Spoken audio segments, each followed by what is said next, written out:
Well, Laura, I want to welcome you to the Convert with Confidence Summit. You're obviously a perfect fit, a perfect match. I've known you for a few years now, and I'm really excited to talk to you about this topic of converting clients with confidence. So, Laura is the go-to high-ticket sales coach and consultant for ambitious female entrepreneurs and co-founder of Sold Sisters, Inc. Laura, would you mind first telling us what motivated you to start your business and why you do what you do? Ooh, this is a great conversation. And thank you so much for having me here. I'm having that moment like, what motivated me to start? Well, that was 20 some odd years ago. I've been in the entrepreneur land for quite some time, but this flavor of what I do was born out of my last business. I did a real estate investment company. And in 2008, when everything fell apart, I had this realization that I wanted to rebuild myself based on information and services versus anything that had like stock or like physical presence, because that was like, when you buy real estate, the market can go up and down and then you're stuck with it. And so being able to go do things that based on intellectual property was really important to me. But I think the number one underlying thing of everything I've ever done is I believe smart women have access to real wealth, we can change the world. And so what I want to do is show women especially, but really empower people how to use sales from a place of love to create more for themselves and more for people around them. Yeah, love it. I think one of the biggest insights I had was I was flying on a plane one time and I looked down on I forget what city, I think it was like Nashville or DC maybe. And I looked down and I was like, oh my God, look at all the money. There's so much money. And I'm like, and the question just became, like, how do I start funneling that in my direction? It was really just like a powerful insight I had. And one thing I know about Laura is that she often talks about like intuition and energy when it comes to sales. And I think honestly, this is overlooked. I think for a lot of, maybe a lot of coaches, but maybe that's not that's not what they do. But I think it's such an important component of sales, because what's the point of the perfect sales process, funnel, or script if you're showing up like in fear or dread or anxiety? So, Laura, would you mind first telling the audience, like, what does energy have to do with everything? It's so funny. I talk about being like practical and energetic, strategic and spiritual. It's always both and my business partner and I, we talk a lot about, it's such a funny corporate word, but the concept of synergy. But what we mean is like sales and energy together. And I always believe you need to lead with your energy first and the rest follows. So the way I liken it is this is like one of my favorite stories to tell. And I love telling it during sales conversations. I love telling it when I'm working with my clients because they get to see that it's real. Is one of the things that I do is I lead with my intuition and my energy for all of the outreach that I do to welcome people into programs. And I literally did it the other day with a brand new client. And depending on when you're listening to this, the story will be true because I will do this over and over and over again, where I went searching for something in my inbox and I saw this woman's name pop up and I saw it. I was like, ooh. And then I went to go find something else in my calendar and her name popped up again. And then when I opened up my Facebook, her name was there. There was a post. And I'm like, yes, I get algorithms. And there was something that was tapping me on the shoulder saying you should reach out to her. So I, seeing her name 3 times, paid attention to my intuition, to my energy, and I sent her a little message. Funny thing, she messaged me back and is like, you have no way of knowing this, but I have been looking for a mentor and your name had popped in my mind because I trust you. We'd worked together years back. And I was like, would you like to hop on a call? And so we got on a call. She obviously was a great fit, said yes to becoming a client, and now we're working together again. And so when I think about sales and connecting with clients, I guide with energy and intuition first and foremost. And when I lead with that, I get the results that I want, and so do my clients. Yeah, super important. How can we start to tap into our energy? Because I feel like for a lot of coaches and consultants, like we see this thing everywhere. We see Facebook ads, energy work, energy intuition.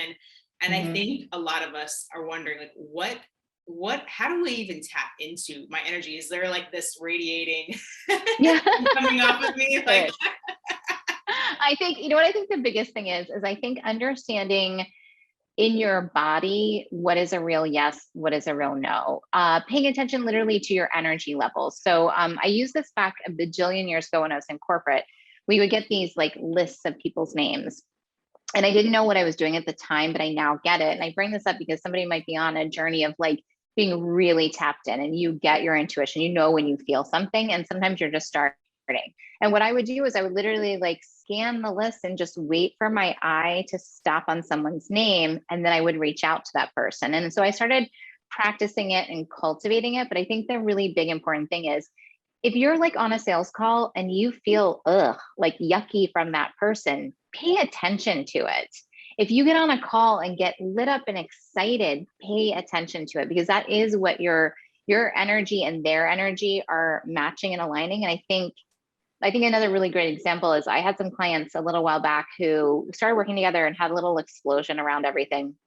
And I pulled them each separately aside and I asked some questions. And what we heard was this: both of them at the beginning had a little red flag warning, but it wasn't like, we all think red flags are like, you know, a literal like red flag waving. It really was just, they both had a little, I don't know if I should do this. It was like actually very subtle.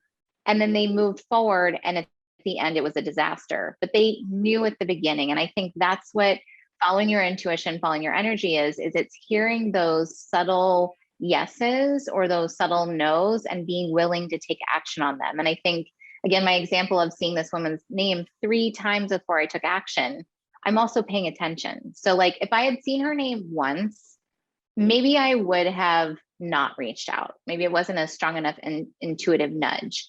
But I saw it a second time. And again, I could have stopped there, but when I know I see something 2 or 3 or 4 times, I know to pay attention. So I think what we're really talking about is listen to your own internal guidance and be willing to take action on it. You already have it. It's mostly that people just don't take action when they feel the energy or they feel the intuitive nudge. Mm-hmm. Yeah. Yeah. I think that's how we end up like working with customers and clients that we don't actually end up wanting it to work. Mm-hmm. Because I can definitely think of some times where like I had, you know, some sales process and it definitely worked, but it worked too well. Like I ended up working with people who, you know, ended up being a little more codependent or weren't as motivated, but they liked the idea. They liked what I was talking about. In the end, it wasn't like the greatest match. You know, maybe someone else would have been a better fit at that point. But I love how like being honest with yourself, like how are you, for those of you watching, how often are you really honest? And I think we're talking like honest with a capital H here, right? Not like, let me pretend that I'm not feeling this, but yeah, I mean, really paying attention to that feeling and then adjusting from that feeling. It's like we're listening to our bodies, right? Versus our Yes. mind. Absolutely. And I always say, like, I above all listen to my insides, because there's always a moment. And there's another thing in it. I always relate everything back to sales. I had an experience where we have a process inside our company that if somebody signs up to get onto a call with us and then they cancel the call or they reschedule, we actually do not get them back onto a second call, or we do not reach out, because how somebody is in their process of buying from you is how they will be as a client. And I had this little thing in my mind because the person who applied looked like an ideal client. She looked like, acted like, it seemed like it was perfect. And she canceled her call and didn't message anything. And I think that's another subtle thing. Like if somebody had like a really good reason, I would probably think about it, but this person just canceled their call. And so I went to pull energy and I reached out and I was like, hey, you canceled, we should talk. We got on a call. It was magic. It was amazing.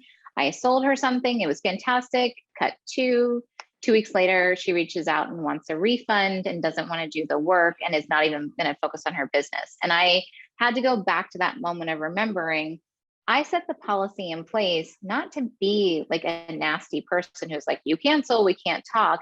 I set it in place because in my experience, every time there was that moment of misalignment right at the beginning, it would usually show up somewhere else. So I set a boundary to protect myself. So I want everyone to like physically hear that. You can honor your intuition. I can also say there's a possibility I could have said yes to her. She could have said yes to me and she could have been a great client, but pay attention to put boundaries in place that support you, because how someone shows up in their buying process will tell you everything you need to know about them.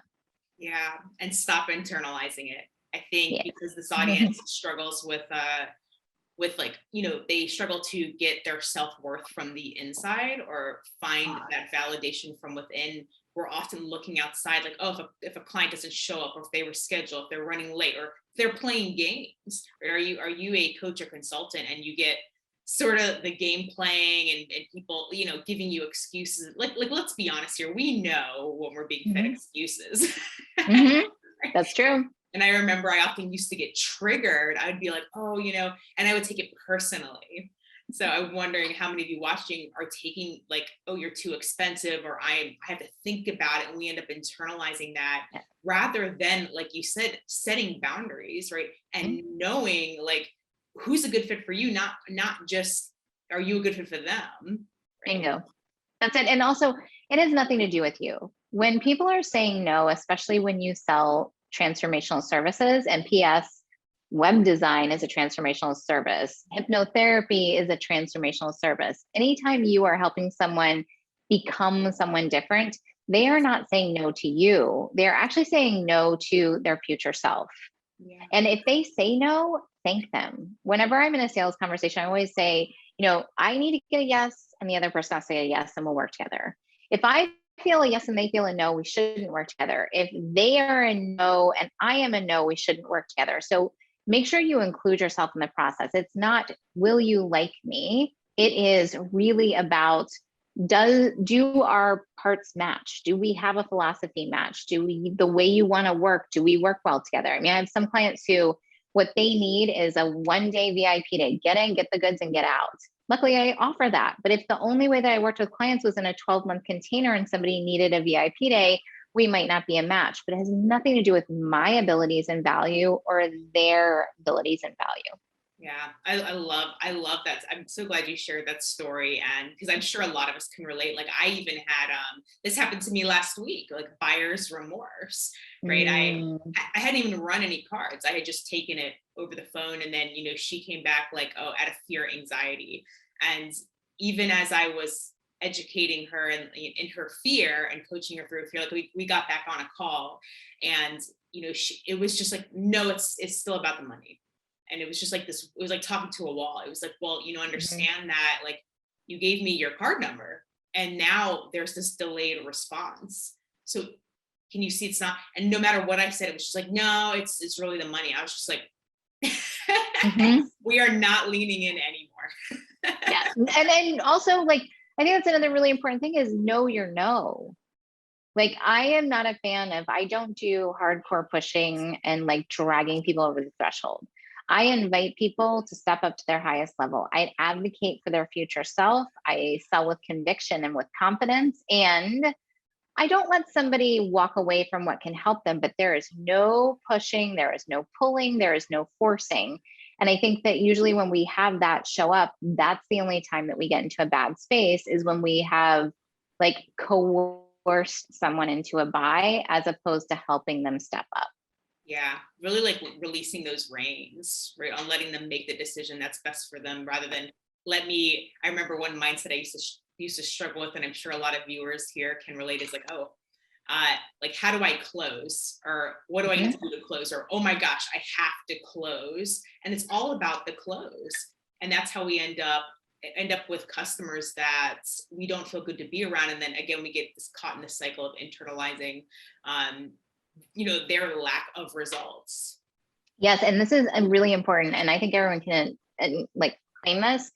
If you've ever had I like to call them misaligned clients, there's nothing wrong with them. There's nothing wrong with you. There's just not alignment. As somebody who should have been a no will drain you and actually keep you from being a yes to the people you're meant to work with. So it's more important to be able to let somebody go who should be away from you versus try to force and make sure you have a sale. And I get it. Like I have been in scenarios where I'm like, okay, mortgages due, groceries need to happen. I need a client, and I would still rather walk away from a misaligned client than just take something for money when I know it would potentially turn around and just bite me in the ass and not be good for them and not be good for me. Yeah. Have you, for those of you watching, go back and rewind it. Has that switch flipped for you where it's like, you would rather have no clients than someone who you dread, dread you're looking forward to, really, you're not even enjoying it. It's just Yeah, and energy. I'll explain why it's so important to be willing to hold for the no. So quite a few years back, I did something out of alignment for myself. I don't teach a certain way of doing things, and I just somehow felt like I had to do it. And so I put my business on hold for about 6 months. I built out a big funnel, a big launch, a big everything, stuff that I don't normally do. And I put a lot of pressure on this program. And when I launched it out, it was out of alignment, so it felt a little flat. And because I'm really great at sales, I stepped up and I sold somebody into the program because I had to make some payments. I couldn't have it not work. And by saying yes to her, all of a sudden I was in that resonance, and a couple other people showed up like her. Lovely person. Just, we should not have been working together. And so I created this group that was full and out of alignment with all these people, and it felt heavy and difficult. And I literally wasn't available to people I was meant to work with. And I had to go and course correct. So this feeling that people have when they're like, I've got to take a client on, when you say yes to that, you make yourself unavailable to what you want. Conversely, I've had times where I've been very clear about what I want, and I've been willing to say no. And the what gets to show up for what I do want is even better than I asked for. So I think you really need to be clear. What are your yeses? What are your nos? What is in alignment and what is out of alignment? Mm-hmm. Yeah. And one concept, Laura, I hear you often use this phrase of stacking the universal deck in our favor. And I've heard you say this for years and years. And I'm sure this audience is like itching to understand, like, how can we, first of all, what is a universal deck, and how can we start to, is there maybe one or two tips that you can share that we can start to stack? Absolutely.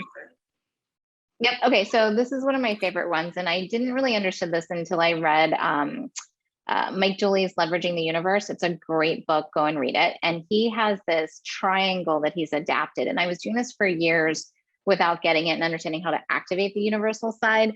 But basically what I know is, if I literally just gave this example to a client earlier today. She wants to bring in 5 new clients. So if you go for 5, you may or may not hit 5. But to stack the universal deck in your favor means if you know you want 5, are you willing to maybe talk to 10 people or even 15 people? What it does is it takes the pressure off. I only have 5 people. I have to sell to every single person. If you're willing to talk to 3 times as many people as you might actually need, I've never in my experience seen somebody have to actually talk with all 15 to get the 5 that they actually want, because the pressure is released. What I liken it to is on the energetic side of, if you say you want $10,000 and you go with the energy of $10,000, you may or may not get there. But if you want $10,000 and you go with the energy of 100,000, the chances of you going over the 10 are astronomical. And I use the word energy, not effort. Because it requires you to do different things to get to $100,000 than it does to get to 10. And then the final thing that I like to do, and this is a great step for me, is I don't give myself one way to hit a goal. If I want to hit a goal, I will show myself 5, 6, 7, 8, 9, 10 ways to hit the goal. And what it does is it actually, again, releases that pressure of the one way has to work. It soothes my nervous system. So I know that if I do one and it doesn't work, it's okay. I already know what the second thing is. Because I think another time people get stuck is they are like, this is what I'm going to do. This is the way I have to do it for me to get the result. And then when it doesn't turn out, they are scrambling, trying to figure out what's next. So I've already just decided, here are a handful of ways for me to get to the goal I want to get to. I get to relax and go enjoy each one of them. And I know by the time I get to the top, 9 times out of 10, like, a referral came from this side and had nothing to do with my activities and my actions anyway, I'll still hit my goal because I don't see only one way to get what I want. I think that's so powerful. The amount of energy, I guess, what I'm hearing is our energy is going to reflect in the action steps that we take to get to what we want to do. And I think we are so focused on, like, what do I need to do? We don't even know why we're doing it. I guess I even had that. I had a client come to me I'm working with now, and she goes, why am I doing this? And I was like, I can't answer that. I was like, go back. What is your vision? Go back to your vision. What's important? Why are we here? Right. That's it. That's everything. Yep. So, as we wrap up here, I know we don't have a whole lot of time left, but Laura, as this audience is ready to scale their business and start to make high ticket sales, maybe they're selling like, a certain amount of sessions for their package. Maybe their packages are around like 1,000 or 2,000. I think maybe less than that. Maybe people are these coaches or consultants here watching are really underselling themselves. What are a few of the biggest mistakes that you see coaches and consultants make when it comes to converting high ticket paying clients? Yep. Okay. So first and foremost, let's define high ticket. I always love this example, and usually there is one. Always have some sort of lip gloss on my desk. So this is, I think, about a $25 lip gloss. Technically, that might be a little bit high ticket because I know you can go buy like a $3 or $4 lip gloss. So what I want everyone to understand is high ticket doesn't always mean $100,000. Like I do have a $100,000 offer. I also have a $30,000 offer. I have a $5,000 offer. So when you claim high ticket, claim what is right for you. I think the next thing is, and what I see most people do is they say what they want and then believe no one will pay it or they can't find that person. And then they drop it to what they think they can get versus what they need. And what I do understand is the universe will not elevate you if it also has to deplete you, which means this. And I've heard this is one of my favorite things to help my clients with. Is they come to me and they're like, Laura, the math doesn't work. And what's saying is this.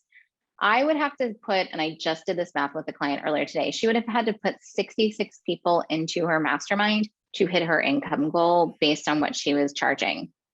She doesn't want 66 people in her mastermind. She actually wanted 12 people in her mastermind.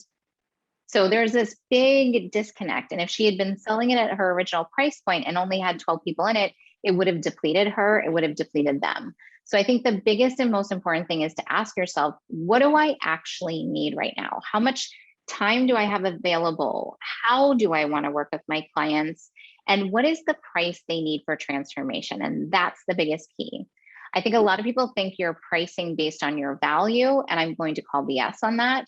You are priceless. There is no way to quantify your gifts, skills, and talents for a price tag. What we're actually doing when we price our programs is we're saying, how much money do you need to exchange in order to get the transformation? And this is one of my best examples. So years back, I hired a mindset coach for $30,000 for a 3-month package. And the reason why I needed to spend that much, why I wanted to work with her, is it was some internal work that I needed to do that I was avoiding. And it would have been every time I would buy like a $97 program or a little tiny thing, it's easy to skip it. And I remember working with her and we had a session and I wasn't feeling that great. Like not sick. I just was like, meh, I don't really want to do this. And I asked if we could reschedule. And she said no. And she's like, you can cancel your call and not show up if you want. I was like, oh. And while that didn't feel good in how she said it, here's what I actually finally understood. What are your priorities? And so what I realized was my priority was actually to deal with this. And my desire to cancel was because I was avoiding. And the reason why I didn't cancel the call was because that amount of money made me so committed. And this is the final way I'd like to explain it. And I go long-winded, but I want everyone to get it. If you paid $27 to go to an event and it's nasty out, like I'm looking outside, it's kind of gray and dreary right now. If it's nasty out and I paid $27, I'm not going. I'm getting into my cozies. I'm getting on my couch. I'm sitting with my husband, my kids, my pup, and I am chilling out. If I paid $2,700 to go to an event, I probably will get my hair done. I probably hired a car and I'm going to get there. If I paid $27,000 to go to that event, I got a hotel. I am staying there the night before. I have the dress, the hair, anything I need to show up as my best. So I'm going to be there. So what I want you to think about when you're selling your offers is, are you selling at a price point that makes the other person show up and get everything that you are giving? I love it. Yeah. This is how you set your rates, right? Mm-hmm. It's not, because I agree. I absolutely agree. And I think a lot of other viewers here can agree is like what we have to offer is probably something so life-changing. You can't really put a price on it, but it's not about selling you, first of all. It's like, what is that energy exchange? How big is that number so that they participate a certain way? And I love that, how they're motivated. And it's like, you're doing it for them. I love that reframe. It's like, you're doing it for them versus like, oh no, I need to pay my car bill, or I need to pay my mortgage. And of course that's going to be a different energy. And if you need help overcoming these objections, I know, Laura, I'm sure, first of all, that resonates with a lot of viewers, money and time objections. So if this is something you're struggling with, Laura, I know you have a free gift for this audience, which is the guide to overcoming objections. And would you mind please telling us more about that, and then where they can go to get that? Absolutely. Okay, so here's what's the most important thing. The big difference between me, my clients, and everybody else and how we get on sales conversations is, number one, I know resistance and objections are going to show up, and I know they have nothing to do with me. When we perceive change, our bodies want to stay the same, even when like the change is good. Like if you've ever noticed, you get on a sales call with someone, you're like, we can create everything magic and amazing. And you're like, why would they resist that? Because change is perceived always as dangerous. It's part of our lizard brain. It's the side that kept us, it's what kept us safe when we were cave people. Now that doesn't serve us now today. So what I know is someone's going to show up and say, I'd love to, but I don't have the time. It's not the right timing. I don't have the money. I need to talk to my spouse. You know, any reason that their objection or resistance shows up. So what I do is I take the seat of advocating for the person's future self. Now, here's what's really important about overcoming objections. I do not do this if we don't have alignment to work together, which is why in our guide, we actually talk you through how to do the 5 steps to yes. And if I am going down the path and I know we're connected, I can tell I can help them with their problems. I know I can help them to get to their vision. I know my offers align to the way that we both like to work. If we are all in alignment and resistance or objections show up, I go to bat for them. Because no, I always like to say, when someone says to me, I don't have the money when we start to work together, I'm like, thank God. Because if you already had all the money, we probably weren't in alignment to work together, because you're going to use money to create transformation. If you already had all the time to do this, or it was the right time to do it, you would have already gotten to your results. You know, the whole concept of like the spouse or partner objection, that's really you allowing someone else to have power versus you owning and taking personal responsibility. It's okay. I like to help people overcome those objections. And what's really important is, we said earlier, we don't drag anyone across the threshold. I am simply advocating and standing up for what is possible. And you get to walk through and decide, is this something you want? So my form of overcoming objections is going to be different than you've ever heard anyone see or speak before, because we are not, I don't give you a script and force you through. I help you help the other person identify, is this fear and resistance, or is this truth? And if it's fear and resistance, here's how we can walk together. And if it is truth, then maybe we're not a fit to work together. Yeah, this is the next step, right? If you feel like you have to trick people. I remember for a long time, I feel like I was like tricking people when I was, because again, it was just like low self-esteem, imposter syndrome, things like that. Like I feel like it's do you feel like you have to manipulate people about your value, right? And if so, it's time to switch over, especially if you want your dream clients who are like excited to work with you, who are excited about the results and are also a good fit, and it feels good to work together. Then let's stop doing that and go scroll to the bottom of this page, scroll down, click the link to go get this. It's a free guide to overcoming objections, everything Laura was just talking about. So money and time objections, the spouse objection, which we don't talk about a lot, but definitely shows up, I think, for all of us. So click the link, go get this free guide. Laura, I want to thank you so much for your time here to talk about high ticket sales today. And I'm sure this was such juicy information for this audience. So thank you. I'm so happy. And just also make sure that you activate your confidence and connection with the people that you're talking to. Remember why you're doing this. I think you said this so well, Lydia, about like really going back to the intention. You are there to do your gift, to do your service, and you don't get to do that until the sale happens. So be willing to sit in the discomfort of a sales conversation and be willing to stand for the other person's transformation. Because when they say yes to working with you, they're saying yes to receiving for themselves. You win, they win, and that's what we're actually here for. It's not about just the money that you put into your bank account or filling up your client roster. It is about the ability to actually do your gifts it must start with sales, and it can be that like healing and transformative. So take yourself into the arena, take the action, make the invitations, and get your yeses.